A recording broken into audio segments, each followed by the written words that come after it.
repentance and turning from sin. So, kailangan natin na pagsisisi at pagtalikod sa kasalanan para tayo ay manumbalik ang tamang ugnayan natin sa Panginoon. Manumbalik yung kasaganaan, kalakasan, kaligayahan. Ito yung dapat nating pagsisisi at pagtalikod sa kasalanan. So, ang pagsisisi ay higit pa sa pagsisisi. Ito ay pagtalikod sa kasalanan at muling pag-ayon sa kalooban ng Diyos. Kaya nga, imposible ang pagpapanumbalik kung wala ang pagsisisi. Hindi tayo pwedeng manumbalik sa Diyos kung hindi tayo nagsisisi sa ating kasalanan. Ano man ang kasalanan, kailangan natin na pagsisihan. So kaya sinasabi niya sa banal na kasulatan sa Acts chapter 3 verse 19, repent and turn to God so that your sins may be wiped out, that times of refreshing may come from the Lord. So ito yung kailangan natin na ano man ang kasalanan natin, pagsisihan natin. Tayo ay nagagalit tayo sa tao na hindi naman natin alam bakit tayo nagagalit, pagsisihan natin yan. Yung lagi na lang tayong galit, pagsisihan natin yan. Yung mga tao na wala namang ginagawa sa atin, nagagalit tayo, so pagsisihan natin yan. Yung mga puot, galit, hinanakit, lahat ng mga gawa, evil eye, so pagsisihan natin. So kaya nga ito yung bahagi ng kasunod ng pagpapagaling. Ang isang tulad na lamang sa limbawa na isang pilay na nag-alok ng malinaw na tawag ng kaligtasan at pagpapanumbalik. Kaya nga ito yung repent. Kaya sabi niya, repent and turn to God. So ito yung kaya mga magsisi na kayo. Isang panawagan na tumalikod sa kasalanan ng may tapat na puso. At kailangan natin manumbalik, magbalik loob. Ito yung isang ganap na pagbalik sa Diyos na magre-resulta sa isang pagbabagong buhay. So kaya ito yung mahalaga ng ating mga kasalanan ay napura. Dahil sa pagpapatawad ng Diyos ay lubusan. So buong napura ang ating kasalanan. Binura niya ang ating mga kasalanan dahil tayo ay humingi ng tawad. Ito yung pagsisisi at pagtalikod sa kasalanan. So kaya nga kapag ang mga panahon ng kaginawaan ay darating mula sa harapan ng Panginoon, ang Diyos ay nagdadala ng pagbabago, kapayapaan at muling pagbangon na sa mga bumabaling lamang sa Kanya. So ito ay napakagandang ugnayan natin ang pagsisisi. So kailangan natin pagsisihan na ang nagpapakita na ang tunay na espiritual at pagpapanibago ay magsisimula kapag tayo ay nagpakumbaba at nagsisit bumalik sa Diyos.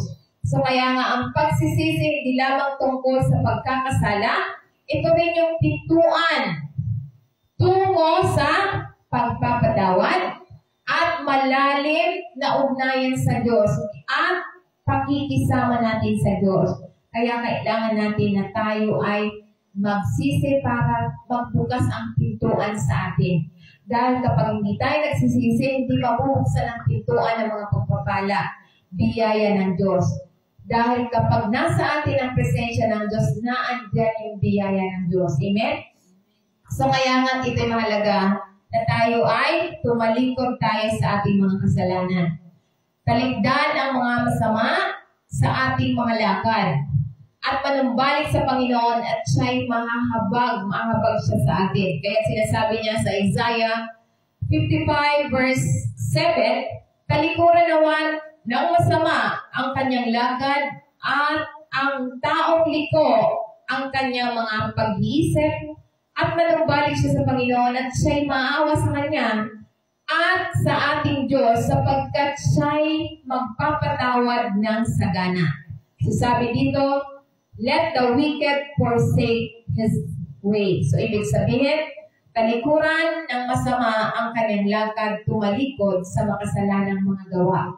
So, ito yung sinasabi na ang mga taong di matuwid ay ang kanyang mga pag-iisip. Kasama sa tunay na pagsisisi, ang pagbabago ng pag-iisip at puso. So, kailangan na baguhin natin yung ating pag-iisip na sinasabi yung mga samang pag-iisip.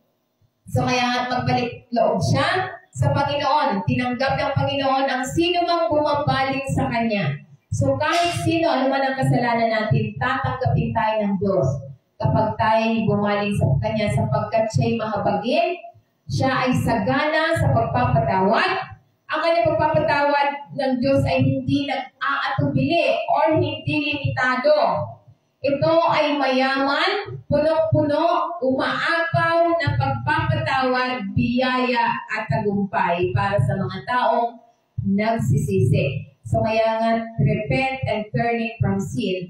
Kailangan natin, na ito nagpapaalala sa atin, na walang kasalanan na napakalaki para tayo patawarin ng Diyos. So, gaano man ito kalaki, ang Diyos ay wala siyang, ibig sabihin, ito yung mayaman siya, nag-uumapaw na pagpapatawad sa atin.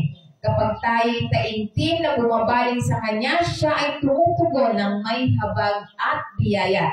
So kaya nga bilang mga mananampalataya, ito yung awan ng Diyos na naghihintay para sa lahat na handang tumalikod sa kanilang mga kasalanan, sa kanilang mga landas na tinatahak at bumalik tayo sa Diyos. So ang kanyang pagpapatawad ay hindi lamang posible, ito ay sagana. So sagana ang pagpapatawad ng Diyos. So walang limitasyon ang pagpapatawad ng Diyos dahil ito ang nais ng Diyos na tayo ay God's condition for restoration. Kailangan natin pagsisihan, tumalikod tayo sa lahat ng ating ginagawang kasalanan.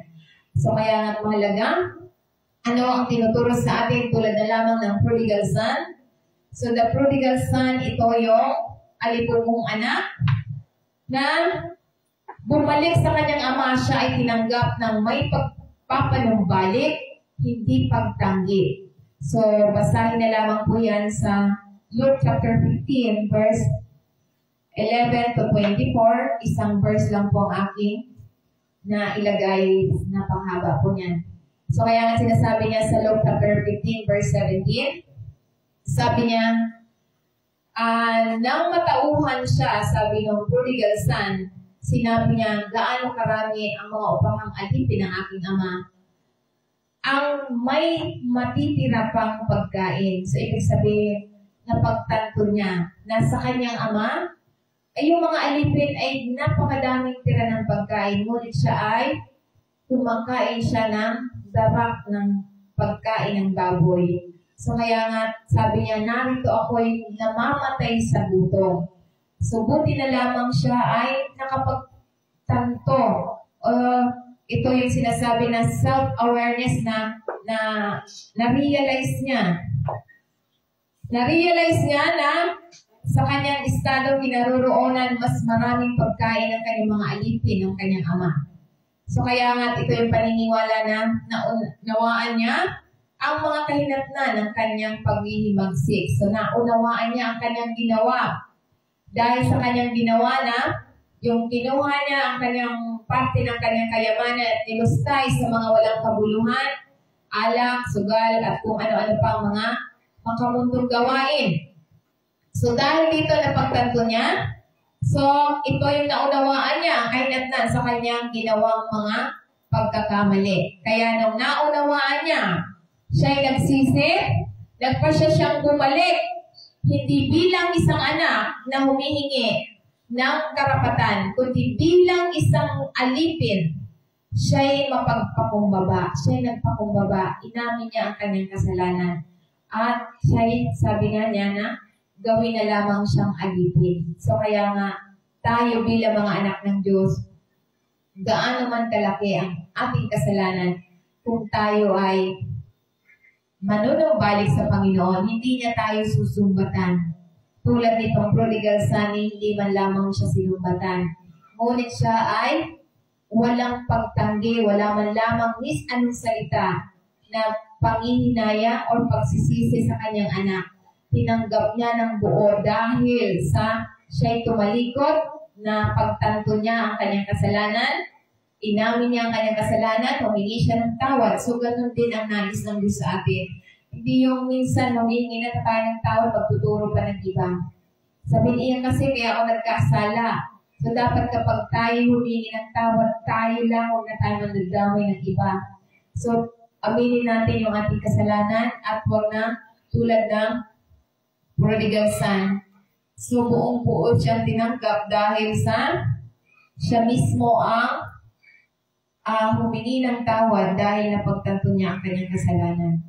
So kaya nga ito'y mahalagang mensahe na ito yung kapag natugunan, ito yung mga kondisyong ito na tumutugon sa Diyos ng may pagpapadawat, pagpapagaling at pagpapanumbalik. So ito yung kailangan natin para tayo ay manumbalik sa Panginoon. So, yan ang salita ng Panginoon. Ano pa ang tinuturo sa atin? Sinasabi dito sa Joel chapter 2 verse 22, ang pangako ng Diyos, sabi niya, and I will restore you to you the years that, so ibig sabihin, nangako ang Panginoon na isa sa uli niya ang mga taon na kinain ng mga balang or uod at aking malaking hukbo na aking pinadala sa inyo. So, ibig sabihin, kapag tayo nanumbalik sa Panginoon, humingi tayo ng tawad, ito yung pinangako ng Panginoon na kung ano man ang nawala sa atin, ibabalik niya. Kung ano man yung sa palagay natin na nawala, nangako ang Panginoon na ibabalik niya. Kaya nga ito yung pangako ng pagpapanumbalik mula sa Panginoon pagkatapos ng isang panahon ng malaking pagkawala at pagkawasa na sinasagisag ng mga balang o mga uod, iba pang mga mapanirang pwersa. Nangako ang Diyos na ibabalik ang mga nawala. So kaya nga ito yung pag-asa pagkatapos ng hirap. So nangako ang Diyos na ano man yung naranasan mong paghihirap, ibabalik ng Diyos ng kasaganaan. So kaya nga ito yung kakayahan ng Diyos na tubusin ang mga nawalang oras at pagkakataon. So kaya nga ito yung katapatan ng Diyos na palagian, ang pagalingin at pagpalain ang mga nagsisisi, na taus-pusong nagsisisi. So ang pangako ng Panginoon, pagpapagaling at pagpalain. So, yan ang pangako ng Diyos kapag tayo ay nagsisi, tumalikod sa ating mga kasalanan. Dahil yan ang pangako niya na gusto niya na manatili sa atin ang pagpapala. So, kaya nga ito yung kung nakaranas tayo ng mga pagkabigo, pagkawala, o mahabang panahon ng kahirapan. So, itinitiyak ng Diyos na ibabalik niya isa sa uli niya nang sagana kahit na sa mga taon na parang nasayang o nasira. So, yan ang pangako ng Panginoon na kapag tayo tumalikod sa lahat ng ating kasalanan, nangako siya na ibabalik niya kung ano yung mga naranasan mong paghihirap, naranasan nilang paghihirap. Kaya nga, yan ang halimbawa na kailangan natin magsisi kapag mayroong kasalanan para hindi mawala ang mga pagpapala at biyaya ng Diyos. Kaya sinasabi pa niya sa 1 Peter chapter 5 verse 10, but the God of all grace, who had called us unto His eternal glory by Christ Jesus. So ito yung sinasabi na siya ang Diyos sa lahat ng biyaya na tumawag sa atin sa kanyang walang hanggang kalwalhatian sa pamamagitan lamang ng Panginoon Kristo pagkatapos na kayo'y magdusa ng ilang sandali at gagawin kanyang sakdal, palalakasin niya tayo at patatatagin tayo. So, iyan ang pangako ng Panginoon. Kaya nga mahalaga na ang pagtitiwala natin sa Diyos na anuman ang sitwasyon sa lahat ng nararanasan natin, tayo magtiwala lamang sa Kanya. So, yan ang magandang balita, God's provision for restoration. So, kailangan lang natin na iyan yung 4 na mahalagang mensahe na dapat nating ulit-ulitin na isa puso't isa buhay para tayo ay mananatili ang biyaya ng Diyos sa bawat isa sa atin. Kaya iyan ang salita ng Diyos na ipinahayag sa bawat isa sa atin.